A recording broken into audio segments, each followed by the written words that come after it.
ভগবান শ্রীকৃষ্ণের সর্বশেষ লীলা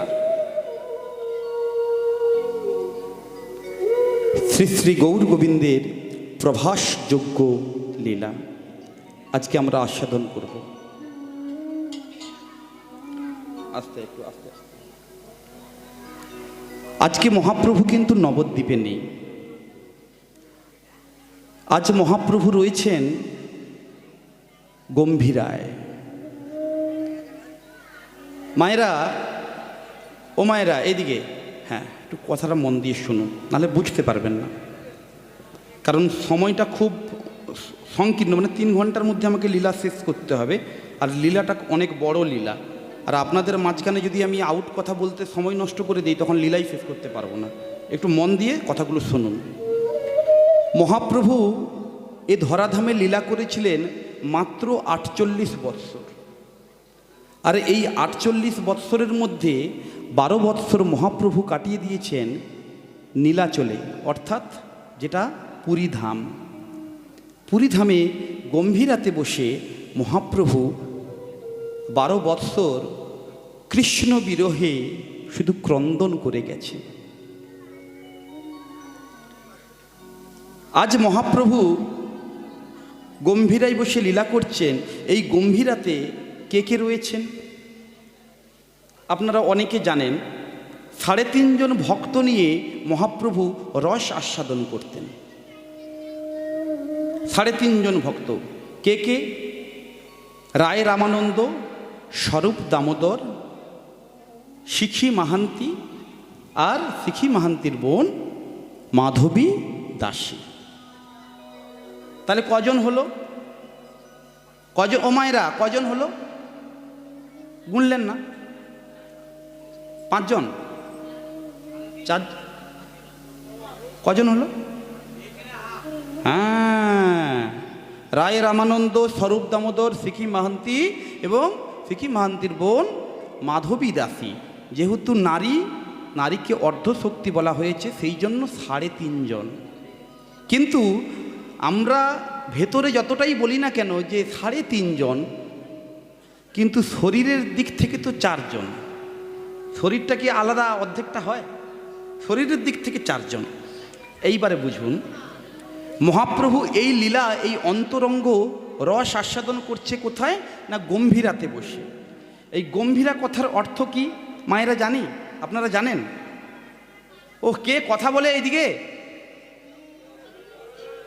কে কথা বলে? একটু ঠান্ডা, একটু আস্তে। এই গম্ভীরা শব্দের অর্থ জানি বাবা? আমরা সকলে জানি কি? হ্যাঁ, গম্ভীরা শব্দের অর্থটা একটু ভালো করে বুঝে নিন। তৎকালীন সময়ে বাংলা, বিহার, উড়িষ্যার রাজা ছিল রাজা প্রতাপরুদ্র। আহা!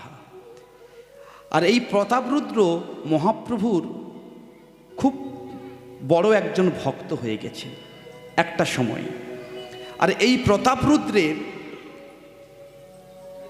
যিনি রাজপুরোহিত ছিলেন, মানে রাজকার্য চালানোর জন্য যে পুরোহিত থাকতেন, সেই পুরোহিতের নাম হলো কাশী মিশ্র। রাজপুরোহিত মানে গুরুদেব তুল্য মানুষ। আচ্ছা মায়েরা বলুন, আপনার বাড়িতে গুরুদেব আসেন?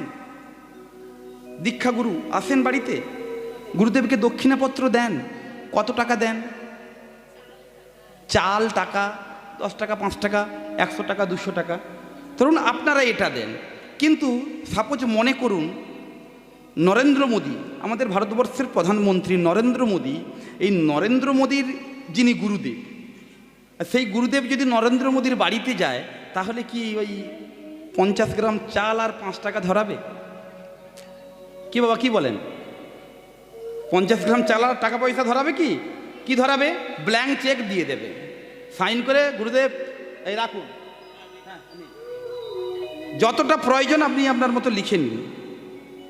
তেমনি যেহেতু রাজা প্রতাপরুদ্রের গুরুদেব কাশী মিশ্র, সেই অনুযায়ী এই রাজপুরোহিত হিসাবে ধন সম্পদের অভাব ছিল না।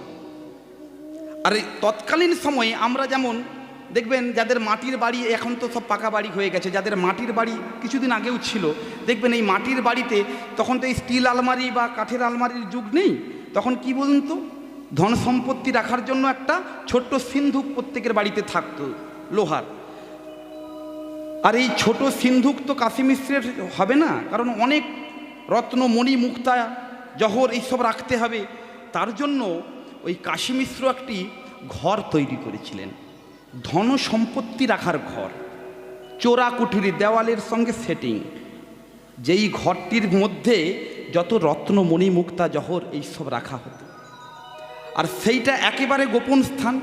আর কাশী মিশ্র মনে করলো, যেদিনকার থেকে কাশী মিশ্র মহাপ্রভুর চরণে আশ্রয় নিয়েছে, বলছে এর থেকে বড় ধন আর পৃথিবীতে কিছু হতে পারে না। যদি ধন হতেই হয়, সবচেয়ে মূল্যবান রত্ন যদি আমার কাছে কিছু হয়, সেটা হলো আমার গৌর সোনা। আমার গৌর সোনাকে, আমার যত ধন সম্পত্তি আছে সব জগৎ মাঝারে বিতরণ করে দিয়ে আমার গৌর সোনাকে এখানে রাখবো। এই যে ঘরটার নাম হলো গম্ভীরা, ছোট্ট একটা ঘর। আর এই ঘরটা খুব নির্জন জায়গা। এখানে মহাপ্রভু আর তার 3.5 জন ভক্তদের নিয়ে অন্তরঙ্গ রস, কৃষ্ণ প্রেমের অন্তরঙ্গ রস আস্বাদন করতেন। আহা, এইবারে বলি, মহাপ্রভুর মায়েরা, ও মায়েরা, এই হরিবাসরে অনেক দিন কীর্তন হচ্ছে। আর এই হরিবাসর ছাড়াও আপনারা পাশাপাশি, এটা দক্ষিণ 24 পরগনা জেলা, এখানে হরিসভার অভাব নেই। আমার চোখে দেখা আপনাদের এই দক্ষিণ 24 পরগনা জেলাতে একটা জায়গা রয়েছে, এই উস্তির সাইডটাতে, একটা পাড়াতে 27খানা হরিসভা হয়। একটা পাড়াতে 27খানা হরিসভা, মানে বাড়ি বাড়ি টুই গুনে গুনে হরিনাম হতো। আর এখানে আমার বাবাও এসেছেন আজকে। আমার বাবাও একজন প্রখ্যাত কীর্তনীয়, চন্দন দাস অধিকারী, উনি বেতার এবং দূরদর্শন শিল্পী। আর আমি তখন ওনার বাবার সঙ্গেও যেতাম আমি। আর ওই পাড়াতে 27খানা হরিসভার মধ্যে আমি 11-12টা হরিসভায় আমরা প্রোগ্রাম করে নিয়েছি। তাহলে এটা হচ্ছে সেই জেলা, এখানে হরিসভার অভাব নেই আর কৃষ্ণ নাম শোনারও অভাব নেই। এটা হচ্ছে সেই জেলা। আচ্ছা বলুন তো মায়েরা, এত হরিনাম শুনেছেন, বলুন তো মহাপ্রভুর সব থেকে, মহাপ্রভু যখন নবদ্বীপে থাকতেন, এই নবদ্বীপে থাকাকালীন মহাপ্রভুর সবচেয়ে প্রিয় বন্ধু কে ছিল জানেন? প্রিয় বন্ধু, আমাদের কিন্তু প্রত্যেকের বন্ধু আছে, মহাপ্রভুরও একটা বন্ধু ছিল। সেই প্রিয় বন্ধুর নাম জানেন? মহাপ্রভু, হয়তো কৃষ্ণের বন্ধু সুদামা, মহাপ্রভু মানে চৈতন্য মহাপ্রভুর যিনি গুরুদেব। অদ্বৈত আচার্য না, অদ্বৈত আচার্য নয়, মহাপ্রভুর একজন প্রিয় বন্ধু ছিল, যার নাম হলো পুরুষোত্তম আচার্য। আহা, এই পুরুষোত্তম আচার্য মহাপ্রভুর পরম ভক্তও বলতে পারেন, আবার পরম বন্ধুও বলতে পারেন। তার কারণ কি দেখুন, যে ব্যবসাদার হয়, ব্যবসাদারের সঙ্গে ব্যবসাদারের যখন দেখা হয়, তখন ব্যবসা নিয়ে আলোচনা হয়, কত টাকা লাভ হলো, কত টাকা ক্ষতি হলো। যে রাজমিস্ত্রির কাজ করে, তার সঙ্গে যদি রাজমিস্ত্রির একটা অন্য মিস্ত্রির সঙ্গে দেখা হয়, সেই নিয়ে আলোচনা হয়।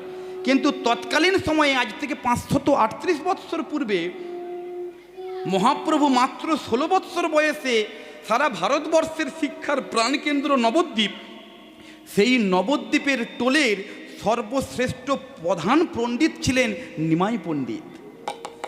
তাহলে যেহেতু তিনি পণ্ডিত, সেই পণ্ডিত হওয়ার জন্য নিশ্চয়ই আলু পটল মূলোর গল্প করবে না বন্ধুর সঙ্গে।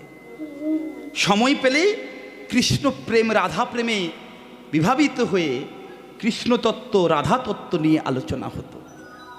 হ্যাঁ, এই যখন 24 বৎসর বয়স হলো, মায়েরা কথাগুলো খুব মন দিয়ে গল্পের আকারে বলছি, শুনুন। মহাপ্রভুর যখন 24 বৎসর বয়স হলো, মহাপ্রভু কি করলেন? দীক্ষা নিয়ে, সন্ন্যাস নিয়ে তিনি সন্ন্যাস ধর্ম পালনের জন্য গৃহত্যাগ করে দিলেন। আর নবদ্বীপে হচ্ছে, মহাপ্রভু যখন শূন্য, নদিয়ার নবদ্বীপে যখন গোরা নেই, নদিয়ার মণি নেই, পুরুষোত্তম আচার্য ক্রন্দন করতে করতে ভাবলো, আরে আমার বন্ধু চলে গেছে, আমি কি আর থাকি? আমার তো একুলে কেউ নেই, আমার তো স্ত্রী নেই, আমার তো পুত্র নেই, আমার তো কিছুই নেই, সংসারই নেই। যাকে আঁকড়ে ধরে বাঁচতে চেয়েছিলাম সেটা হচ্ছে গৌর, কিন্তু সেই যখন চলে গেছে আমিও আর থাকবো না, আমিও তার পথ অনুসরণ করে আমিও সন্ন্যাস নেব। হা হা, এই পুরুষোত্তম আচার্য তিনি কি করলেন? সন্ন্যাস নিলেন। আর সন্ন্যাস নেওয়ার পরে তার একটা নতুন নামকরণ হলো। সেই নামটা কি? নামটি হলো স্বরূপ দামোদর। হা হা, মায়েরা, স্বরূপ দামোদর, তাহলে কি বোঝা গেল? নামটা হলো স্বরূপ আর দামোদরটা হলো টাইটেল বা পদবী, তাই তো? কিন্তু না, তৎকালীন সময়ে নিয়ম ছিল আগে পদবী পরে নাম। সেই কারণে এই পুরুষোত্তম আচার্যর নামটা হলো দামোদর আর পদবীটা হলো স্বরূপ। স্বরূপ টাইটেলটা আগে বসলো, পরে নাম। এই পুরুষোত্তম আচার্য স্বরূপ দামোদর নাম ধরে অন্তরঙ্গ সঙ্গী। আর পুরুষোত্তম আচার্য যখন স্বরূপ দামোদর হলেন, আর রায় রামানন্দ শিখি মাহান্তি মাধবী দাসীকে নিয়ে ওই গম্ভীরায় বসে কত না নিশি জাগরণ করেছে। কৃষ্ণ তত্ত্ব আলোচনা করতে করতে নয়নের ধারায় ভেসে যাচ্ছে। ভাসতে ভাসতে মনে হয়ে উঠেছে, আমার কৃষ্ণ কোথায়, আমার কৃষ্ণ কোথায়? কৃষ্ণ, কৃষ্ণ, কৃষ্ণ। চারি পানে চাই গোরা, স্বরূপে ধরিয়া চারি পানে চাই গোরা। ভক্তমণ্ডলী, ভক্তিমতী মা, যারা গান বাজনা বোঝেন, আমি একটু ছোট্ট ছোট্ট করে রাগের টাচগুলো দিয়ে যাব। এই রাগটি হচ্ছে ভীমপলাশ্রী রাগের উপরে চলছে, কিন্তু একটা রাগের সঙ্গে আরেকটা রাগের কম্পোজিশন করলে গানের মাধুর্যতাটা একটু বেড়ে যায়। এই রাগের সঙ্গে আমি দরবারি রাগের একটা আলাপ আপনাদেরকে শোনাচ্ছি। চারি পানে চাই গোরা, আমার আমার গো ওরা, আমার আমার ভাবের নিধি গোরা, আমার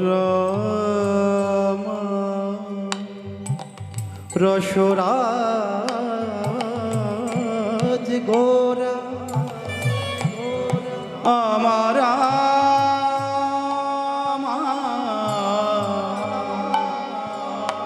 ভাবের নিধি গোরা,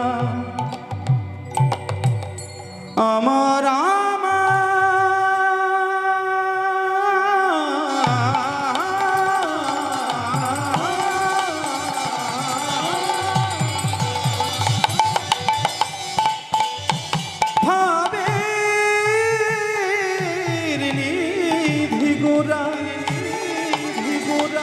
রসরাজ গোরা,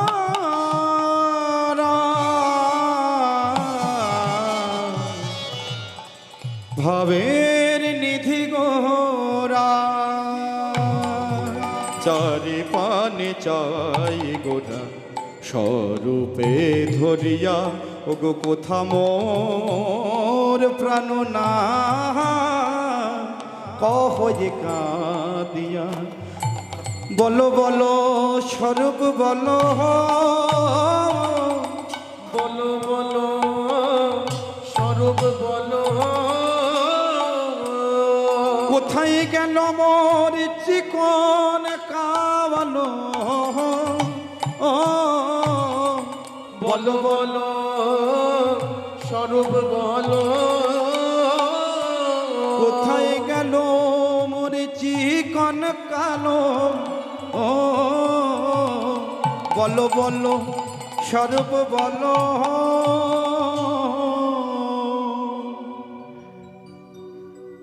স্বরূপ দামোদরের চরণ যুগল জড়িয়ে ধরে মহাপ্রভু ক্রন্দন করছে।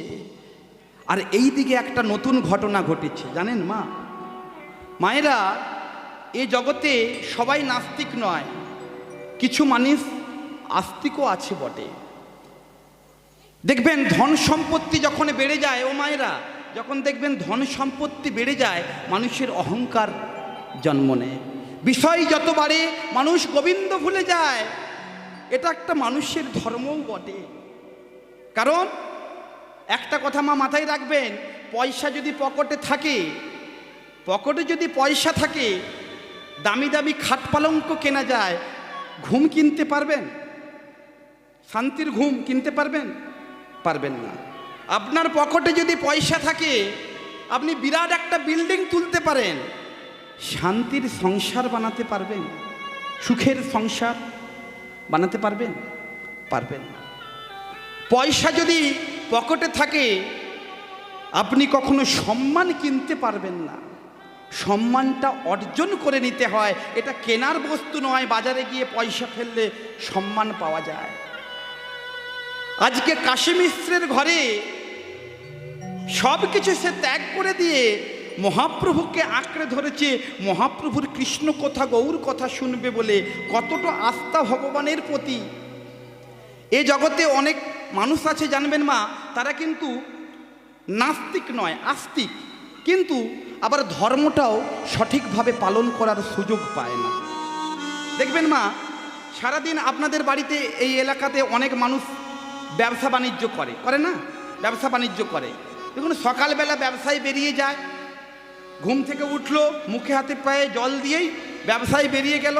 দুপুরবেলা খাওয়ার সময় আসে, আবার একটু আধটু খাওয়া দাওয়া সেরে ঘুম দিয়ে আবার ব্যবসায় বেরিয়ে যায়, আবার রাত 10টার সময়। তাহলে ভগবানকে ডাকার কি সময় আছে? আছে? হ্যাঁ। কিন্তু এমনও মানুষ আছে, তারা হয়তো ভগবানকে ডাকার সময় পায় না, কিন্তু ভগবানের নাম গুণকীর্তন যেখানে হয়, তারা আবার চাঁদাটাও কম দেয় না। এরকম অনেক মানুষ আছে, ব্যবসা বাণিজ্য করছি, আমি তো কর্ম করতে পারছি না, আমি তো ভগবানের নাম গুণকীর্তন করতে পারছি না। ঠিক আছে, তোমরা হরিসভা করছো, আমি 5,000 দিলাম, তোমরা হরিসভাটা ভালো করে চালাও। তাহলে এ কি নাস্তিক মানুষ?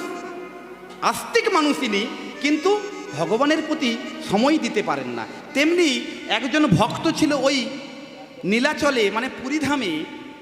তিনি একজন বণিক, মানে ব্যবসায়ী।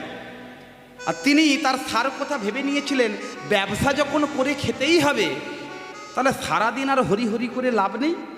একটা সময় সারাদিনের মধ্যে আমি বেছে নেব, যে সময়টাতে আমি শুধু কৃষ্ণ কথা, গৌর কথা ছাড়া আমি আর কিছু করব না, কোনো আন চর্চা করব না, শুধু কৃষ্ণ নাম করব।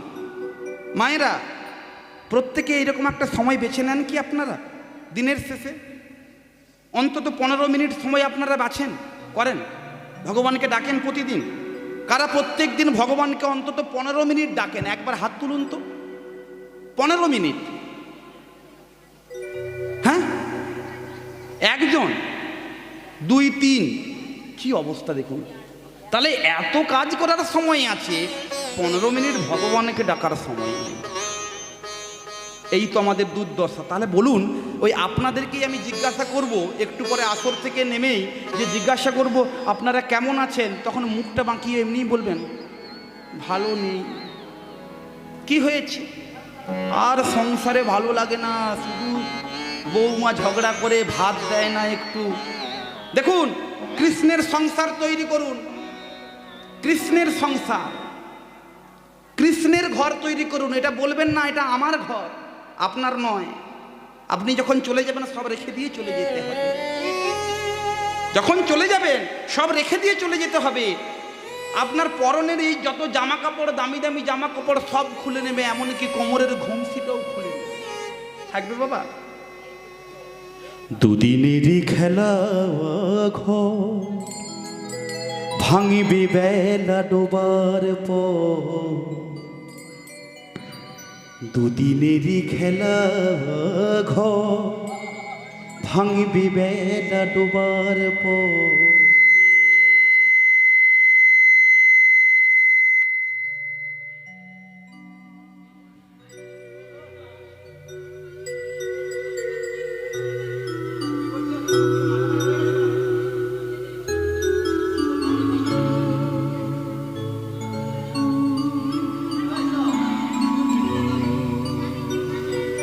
জানি তাই যান্ত্রিক গোলযোগ হতেই পারে, জ্ঞান উঠছে এখন।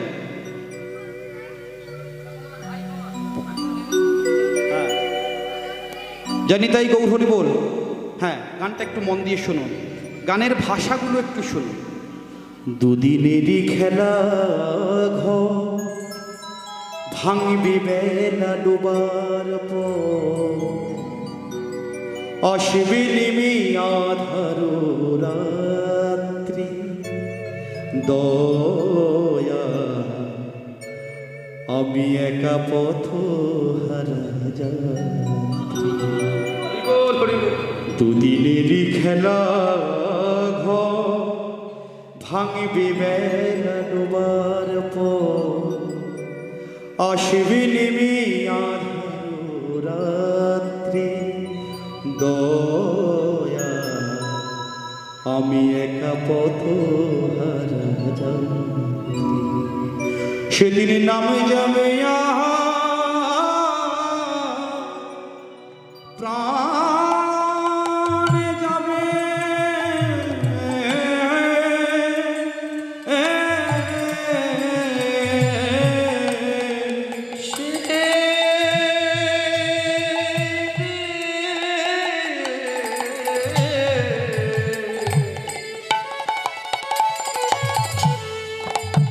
সেদিন নামে যাবে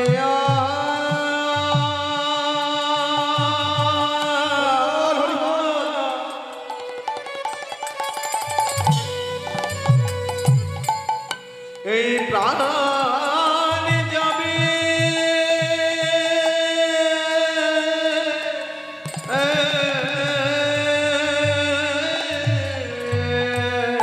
যেদিন ভব নদী পরে যাবে, সেদিন নামে যাবে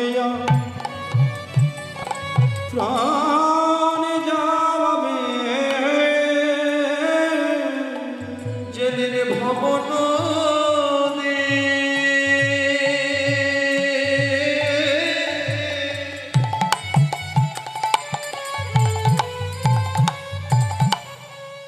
পরে যাবে,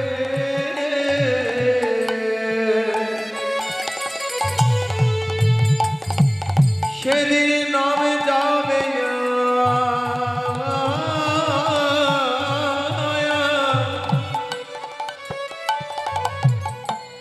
এই প্রাণ যাবে,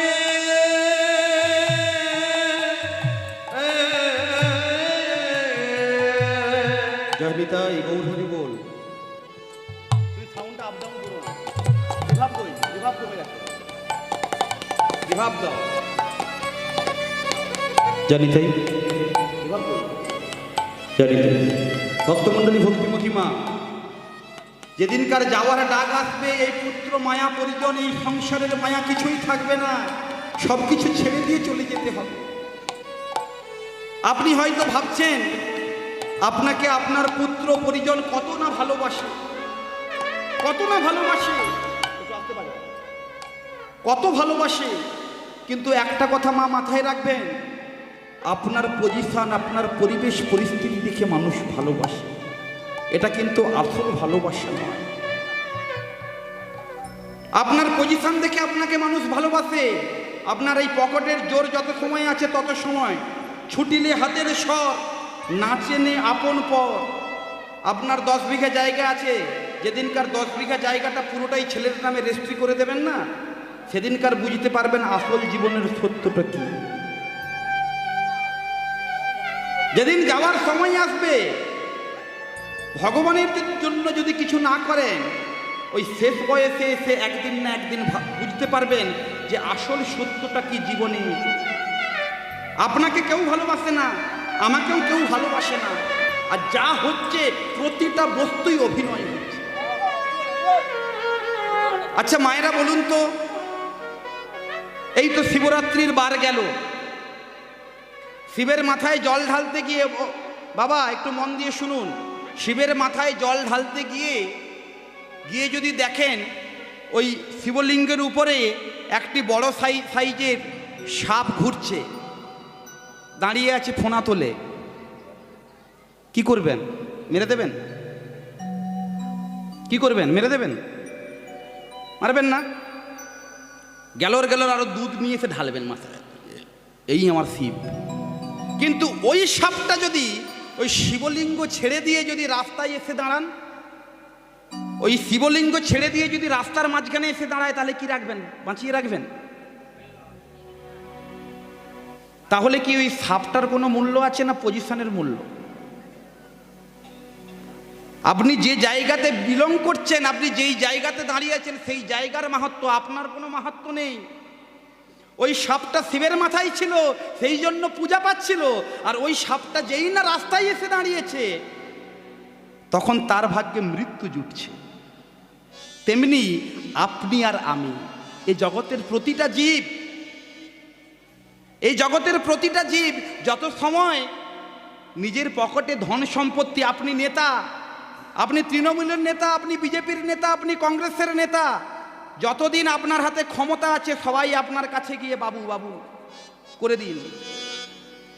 আর যেদিনকার ওই 5টা বছর চলে যাওয়ার পরে যদি একবার কালাকালের কর্তা এলে যদি একবার ঘুরে যায়, সেদিনকার আপনার একবার কেউ বলবে না যে দাদা একবার চাটা খান, বলবে?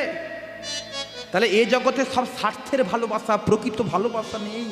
প্রকৃত ভালোবাসা যদি বাঁচতে হয় আমার গৌরকে বাসো, প্রকৃত ভালোবাসা যদি বাঁচতে হয় আমার কৃষ্ণকে বাসো, প্রকৃত ভালোবাসা যদি বাঁচতে হয় আমার রাধাকে ভালোবাসো।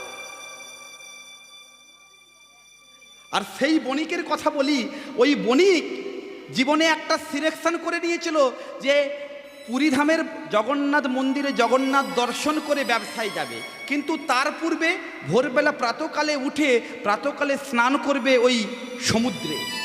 পুরীতে গেছেন মায়েরা অনেকে? পুরীতে গেছেন তো? পুরীধামে যাননি? কেউই যাননি? হ্যাঁ, এই কয়েকজন বাবা গেছেন। এই পুরীধামে দেখবেন, পুরীধামের যেখানে মন্দির জগন্নাথ মন্দির, আর জগন্নাথ মন্দিরের ঠিক মিডিল পজিশনে গম্ভীরা মঠ রয়েছে। আর গম্ভীরা মঠ থেকে সমুদ্রের দূরত্বটা খুব একটা বেশি না। আর পুরীর জগন্নাথ মন্দির থেকে সমুদ্রের দূরত্ব প্রায় ওই নদীর চরে চরেই 2.5 কিলোমিটার রাস্তা। আর ওই বণিক মনে মনে ভেবে নিয়েছিলেন যে আমি তো এমনি কখনো ভগবানকে ডাকার সময় পাই না, ব্যবসার মধ্যে থাকি, কিন্তু স্নান সেরে যখন আমি জগন্নাথ দর্শন করতে যাব এই 2.5 কিলোমিটার রাস্তা, এই সময়টা আমি কিন্তু নষ্ট করব না। এইটা সময় 2.5 কিলোমিটার রাস্তা মানে মিনিমাম 20 মিনিট 25 মিনিট আধ ঘন্টা হাঁটতে হবে। এই সময়টা আমি অপচয় না করে আমি কৃষ্ণকে ডাকব। মায়েরা সকলে কৃষ্ণকে ডাকবেন, ডাকবেন। এই মুহূর্তে একবার ডেকে নেওয়া যাক একটা খুব বিখ্যাত গানের মাধ্যমে, বিখ্যাত একটি পদের মাধ্যমে। পথ চলিতে আর বলিতে, পথ চলিতে আর বলিতে, তোমরা গাহো গাহো কৃষ্ণ নাম, মধুর নাম হরি নাম, গাহো গাহো কৃষ্ণ নাম, মধুর নাম হরি নাম। পথ চলিতে আর বলিতে, পথ চলিতে আর বলিতে, তোমরা গাহো গাহো কৃষ্ণ নাম, মধুর নাম হরি নাম, গাহো গাহো কৃষ্ণ নাম, মধুর নাম হরি নাম। স্বর্ণমুখে আধার রাতি, আমি যে পথযাত্রী। ভক্তমণ্ডলী, ভক্তিমতী মা, এই জগতের সবচেয়ে বেশি ভালোবাসি কিন্তু আমাদের পুত্র সন্তানদের, কন্যা সন্তানদের, নিজের জন্ম দেওয়া বাচ্চাদের। কিন্তু কখনো যদি ওই সন্তান আপনাকে ছেড়ে চলে যায়, তার থেকে বড় দুঃখী মা আর পৃথিবীতে আর কেউ থাকে না। সেটা জীবনের সব থেকে কালো দিন। কিন্তু তার থেকেও বড় কালো দিন যদি কিছু থাকে, মেঘাচ্ছন্ন দিন কভু নহে দুর্দিন, হরি কথা কৃষ্ণ কথা শূন্য দিন, সেই তো দুর্দিন। সেই দিনটাকে বলা হচ্ছে স্বর্ণমুখে আধার রাত্রি, আমি যে পথযাত্রী, পথ চলিতে তার না, কথা বলিতে তার না,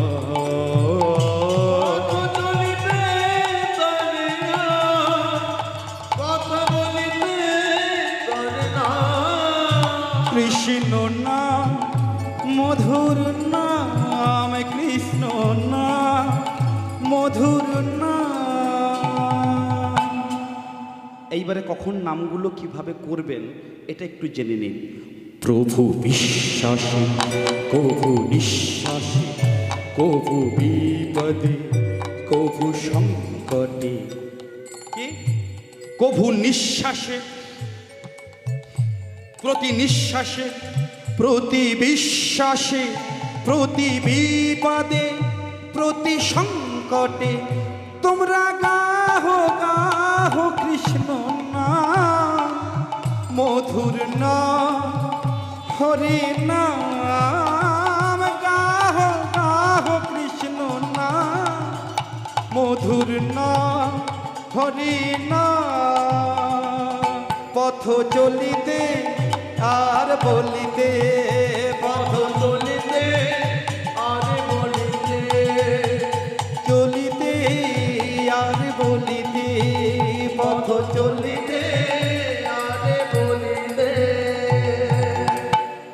আর কৃষ্ণ নাম গাইতে গাইতে গাইতে গাইতে ওই বণিক ভোরের বেলায় চলে যাচ্ছে গম্ভীরা মঠের সামনে থেকে পুরীর জগন্নাথ মন্দিরে প্রণাম করার জন্য। আর এই যে কৃষ্ণ নাম গাইছে, এই কৃষ্ণ নামের ধ্বনি ওই ভোরের বেলায়, মায়েরা জানবেন ভোরের বেলায় এলাকাটা একটু নিঝুম থাকে। কি হলো, গল্প করার ভালো জায়গা পেয়েছি, কথা নয়, একদম কথা বলবেন না, নাহলে গল্পটাই বুঝতে পারবেন না। আর মহাপ্রভু সারা রাত কৃষ্ণ বলে ক্রন্দন করতে করতে করতে করতে এমন সময় যখন নিশি প্রভাত হয়ে গেল, আর ভোরের বেলায় চারিদিকে নির্ঝুম ঠান্ডা নিস্তব্ধ, আর ওই বণিক কৃষ্ণ নাম করতে করতে যাচ্ছে। আর মহাপ্রভু যেই না ওই কৃষ্ণ নামের ধ্বনি শুনতে পেয়েছে, উন্মাদের পায় গোরা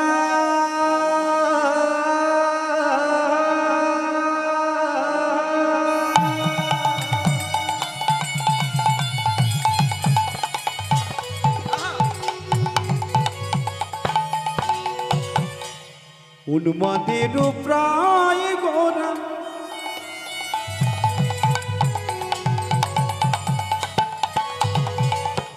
ছুটি ছুটি ধামায়,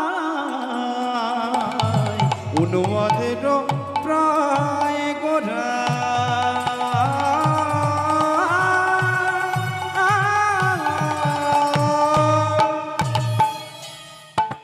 ছুটি ছুটি প্রভু যারে দেখে তারে সুধায়, বলো কৃষ্ণ কোথায়, যারে দেখে তারে সুধায়, বলো কৃষ্ণ কোথায়, বলো বলো কৃষ্ণ কোথায়, তার ধরে তার পা, বলো বলো কৃষ্ণ কোথায়, ধরে তার পায়ে, বলো বলো মোর কৃষ্ণ কোথায়, তোমরা বলো বলো মোর কৃষ্ণ কোথায়, মোরে বলো বলো কৃষ্ণ কোথায়, তোমরা বলো বলো মোরে কৃষ্ণ কোথায়, কোথায় গেল মোর জীবনে কালা, বলো বলো কৃষ্ণ কোথায়, বলি কোথা গেল মোর জীবনে কালা, বলো বলো কৃষ্ণ কোথায়। আর ওই বণিকের বণিকের চরণ যুগল যখন জড়িয়ে ধরেছে মহাপ্রভু, আর ওই বণিক খুব টেনশনে পড়ে গেছে, কি অবস্থা। যিনি কলির ভগবান তিনি আমাকে জিজ্ঞাসা করছে কৃষ্ণ কোথায়। স্বরূপ রাম রায় ধরি কহে তখন বাসু কহে পুরব লীলা হইল শরণ।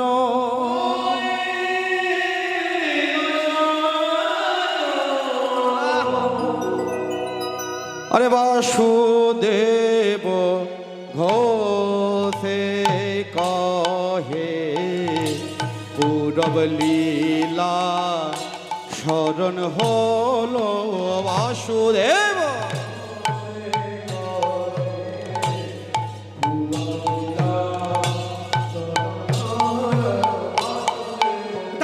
dere dere da da dere dere dere dere dere dere da da dere dere da dere dere da dere dere dere kada kada godigine dere kada godigine ja kat kada kada godigine dere kada godigine ja kat kada kada godigine dere kada da da dere dere da da dere dere dere dere dere dere da da dere dere da dere dere da dere dere dere dere kada kada godigine dere kada godigine ja kat kada kada godigine dere kada godigine ja kat kada kada godigine dere kada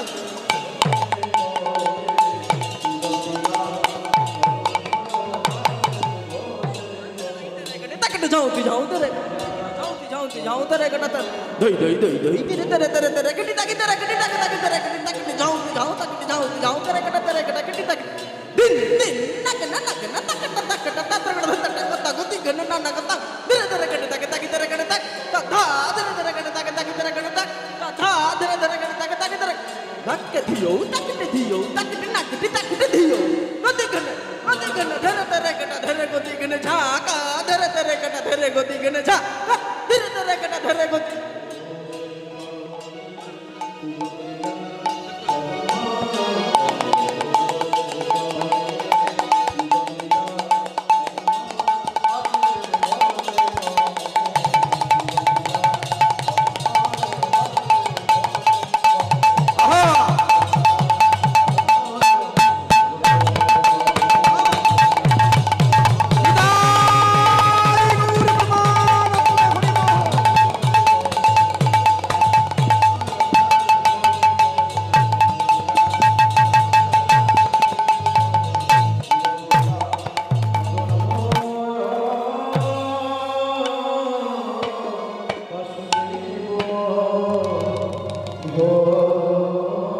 জানি তাই গৌর হরি বল। এত সময় আমরা মহাপ্রভুর ভাব আস্বাদন করলাম পুরীধামে দাঁড়িয়ে, কিন্তু এইবারে আমাদেরকে মধুময় শ্রীধাম বৃন্দাবনে যেতে হবে শ্রীমতী রাধারানীর এবং প্রাণ গোবিন্দের ভাব আস্বাদন করার জন্য। সকলে মিলে বৃন্দাবন যাবেন? যাবেন? সকলে যাবেন? আচ্ছা, সকলে যাবেন তো নাকি? হ্যাঁ, কারা কারা বৃন্দাবন যাবেন না একটু হাত তুলুন তো। নিতাই গৌর প্রেমানন্দে হরি বল। বুঝতে পারেননি? যাবেন না? তাহলে হাত তুললেন।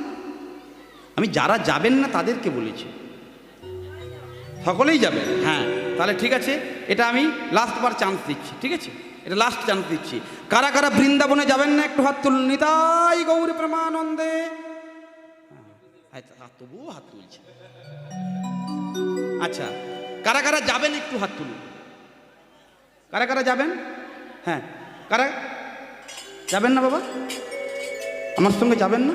বেশি সময় নয়, আমি লীলা খুব ছোট করেই রাখবো। যাবেন তো? যাবেন? যাবেন না? যাবেন? আচ্ছা, এক মনে যাবেন? এক মনে কথা দিচ্ছেন? এক মন আছে কিনা একবার দাঁড়ি পাল্লায় আমি মেপে দেখে নেব, দেখবো। হ্যাঁ, তাহলে হাতটা নামিয়ে দিন। এবার এক মনটা আছে কিনা একটু দেখে নিই। এক মন কত কেজিতে হয়? 10 কিলোতে? বাহ!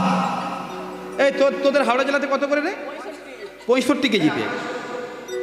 এদের উস্তিতে আবার 70। এটা কি সঠিক? জায়গা বিশেষ কি ওজনটা কমে যায় নাকি? কমে? কত? 80 কেজি? হ্যাঁ, এই তো, এইবার ঠিক বলেছে।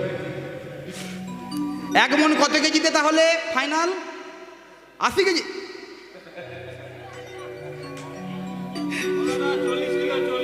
40 কেজিতে হয় 1 মণ।